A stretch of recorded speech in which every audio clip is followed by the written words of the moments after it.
I'm Greg. We're keepers here at Cougar Mountain Zoo, and today we're going to talk to you all about training. Let's go.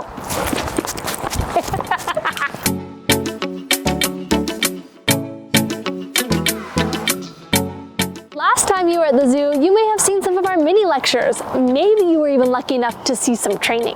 But did you ever wonder why the keepers do that? Or how? Training is an essential part of life here at the zoo. From enrichment to checkups, we use it to ensure the mental and physical well-being of our animals. To learn more about the types of training, let's go talk to Greg. Hello everyone, I'm here to talk about one of my favorite things to do here at the zoo, husbandry training. This allows us to teach our animals how to take part in their own health care. By teaching them a variety of behaviors, we're able to assess their health by just sometimes looking at them. Now we do this through positive reinforcement, operant conditioning, or classical conditioning. Now what I'm going to be doing with Taj behind me, I'm going to have him working on a few behaviors to assess his health. Now we're going to have him do his first behavior of doing this fence ride. By offering him a treat to have him stand up tall, I can now assess his entire body, get a 360-degree visual of his entire body, allowing me to see that he is perfectly healthy. I get an awesome range of motion in those hips, having him stand up tall. I also get to see those pads up on the fence. By looking at them, I can make sure, especially in colder, drier weather, that there are no cracks that are starting to form. Also in this position, I can see his entire underbelly. Most cats don't like you to see their underbelly, so this allows us to quickly get a view of it, making sure that everything is healthy.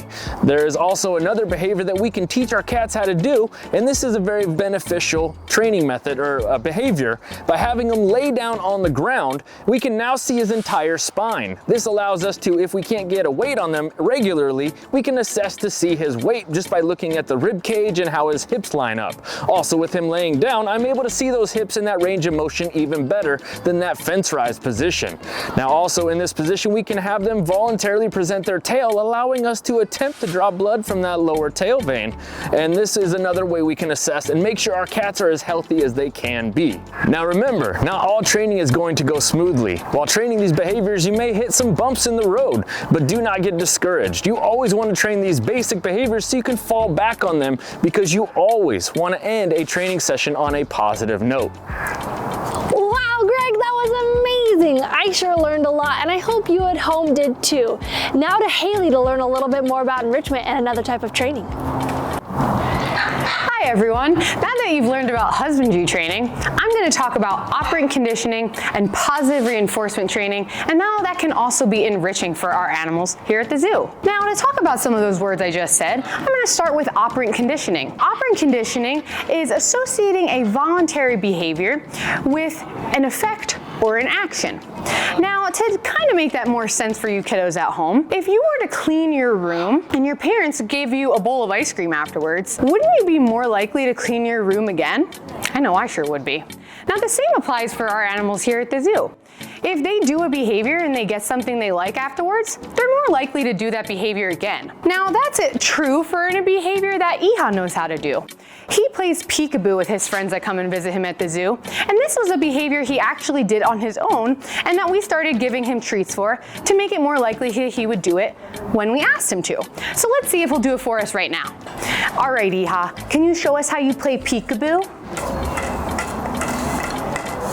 Wow, good job, Iha. You're gonna do it one more time. Peekaboo, good job, bud. Way to go. Now you guys may have noticed I just gave him a treat after he showed us that behavior. Now what that's called is positive reinforcement. Training can also be enriching for our animals. It gives them a problem to solve, and it also helps build a closer relationship between the trainer and the animal. It's also really important to do these kinds of behaviors to keep their minds working, help them figure things out, especially for higher level thinking animals like macaws. Now Puzzle here knows how to do a really fun enriching behavior, and that's pulling up a cup to get the treat in the cup at the bottom. Now Puzzle, would you like to show off how you do this behavior? You would. Okay, let's do it. Now Puzzle has to problem solve how she's going to get the treat from A to B. So the treat's in the cup at the bottom, and she has to use her foot and her beak to pull up that rope to get the treat in the cup at the bottom. Now Puzzle here is an expert at this behavior. She is so fast. The hardest part starts holding onto the cup, and she did it flawlessly. Way to go, Puzzle. That was amazing. Now, another kind of training tactic we use here at the zoo is using chained behaviors.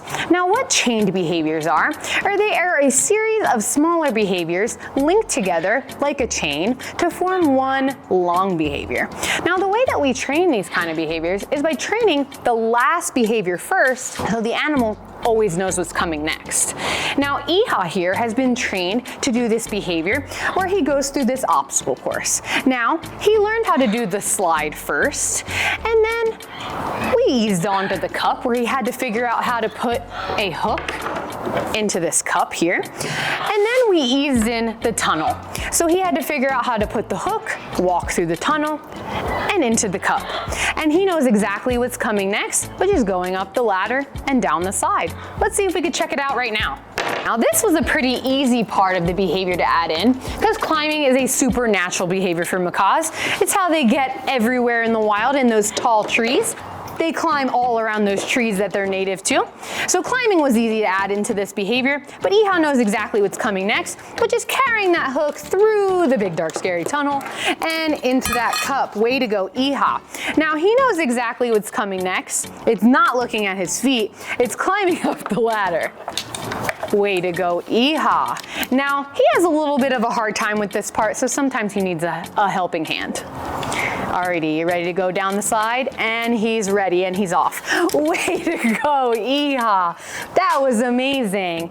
And of course, you earned a big yummy treat for that. A little bit of positive reinforcement for doing a great job with us today. Thank you, Haley. Puzzle was really something getting that treat from A to B, am I right? And how about Iha with that obstacle course? Outstanding.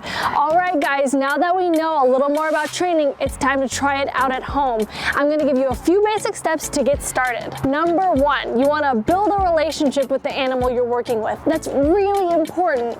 It's important to have trust in order to train. Step two, we're going to build a bridge between a reinforcement and a vocal cue. Just like Haley talked about, we're going to associate a word with your pet's favorite treat. I like to use the word good. Step three, we're gonna start working the behavior you want your pet to learn. Now keep in mind, this doesn't work with every animal, so remember to stay patient and not get frustrated. It can take a lot of time to learn a new behavior. When you're ready to get started, be sure to check out the link below for a worksheet with a more detailed description on how to train your pet at home, and more specifically, how to teach them how to high five. All right, everybody, thank you so much for joining us on Zoo to You. I hope you had just as much fun as we did. We'll catch you next time on Zoo to You. Bye.